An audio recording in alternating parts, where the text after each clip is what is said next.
नमस्कार दोस्तों, स्वागत है आपका हमारे चैनल पर। आज हम बात करेंगे एक ऐसे समय के बारे में जब जर्मनी ने इतिहास के सबसे कठिन दौरों में से एक का सामना किया था। ये कहानी है जर्मनी में 1920 के दशक के हाइपरइन्फ्लेशन की, जिसने पूरे देश की अर्थव्यवस्था को हिलाकर रख दिया था।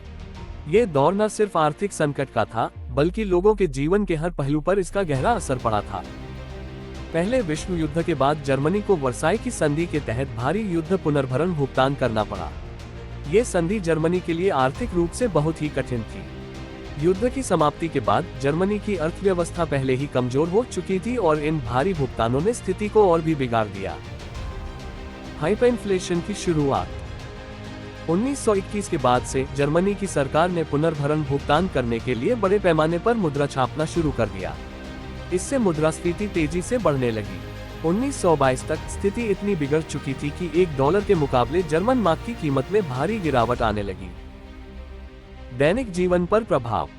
अब बात करते हैं कि हाइपरइन्फ्लेशन ने आम लोगों के जीवन को कैसे प्रभावित किया। मूल्य वृद्धि। रोजमर्रा की चीजों की कीमतें तेजी से बढ़ने लगी। एक समय ऐसा था जब ब्रेड की एक रोटी खरीदने के लिए एक पूरी गाड़ी भरकर पैसे ले जाने पड़ते थे।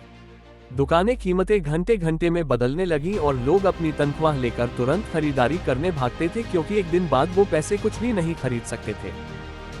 जीवन की कठिनाइयां। लोगों के लिए सामान्य जीवन जीना बहुत कठिन हो गया। बचत का कोई मतलब नहीं रह गया था, क्योंकि बैंक में जमा किए गए पैसे कुछ ही दिनों में बेकार हो जाते थे। वेतन और मजदूरी।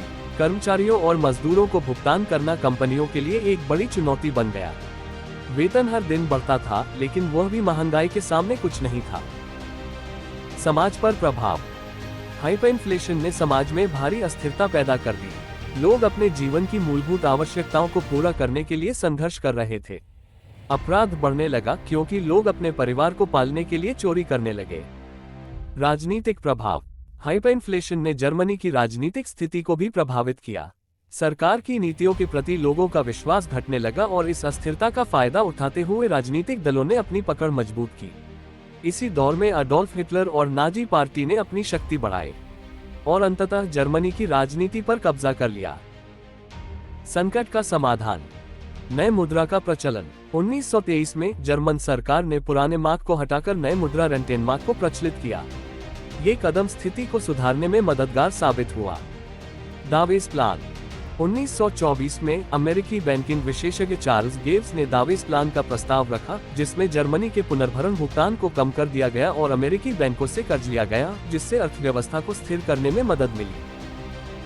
अंतर्राष्ट्रीय समर्थन। जर्मनी को अन्य देशों से भी समर्थन मिला, जिससे उसकी अर्थव्यवस्था को स्थिरता प्राप्त हुई और हाइपरइन्फ्लेशन का दौर समाप्त हुआ। हाइपरइन्फ्लेशन से सीख। इस पूरी कहानी से हमें कई महत्वपूर्ण सीख मिलती है। सबसे पहले ये स्पष्ट होता है कि किसी भी देश की आर्थिक स्थिरता के लिए मुद्रा की स्थिरता कितनी महत्वपूर्ण है। दूसरी बात, आर्थिक संकट का असर सिर्फ अर्थव्यवस्था पर ही नहीं, बल्कि समाज और राजनीति पर भी गहरा पड़ता है। आज भी अगर हम हाइपरइन्फ्लेशन की घटनाओं को देखें तो हमें ये समझना चाहिए कि आर्थिक नीतियों में स्थिरता और संतुलन बनाए रखना कितना महत्वपूर्ण है। तो दोस्तों, ये थी जर्मनी में हाइपरइन्फ्लेशन की कहानी। हमें उम्मीद है कि आपको यह वीडियो पसंद आया होगा और आपने इससे कुछ नया सीखा होगा। अगर आपको हमारा काम पसंद आया हो तो कृपया लाइक करें, शेयर करें और हमारे चैनल को सब्सक्राइब करें। अपने विचार और सुझाव नीचे कमेंट्स में जरूर बताएं। अगले वीडियो में फिर मिलेंगे एक नई कहानी के साथ। तब तक के लिए धन्यवाद।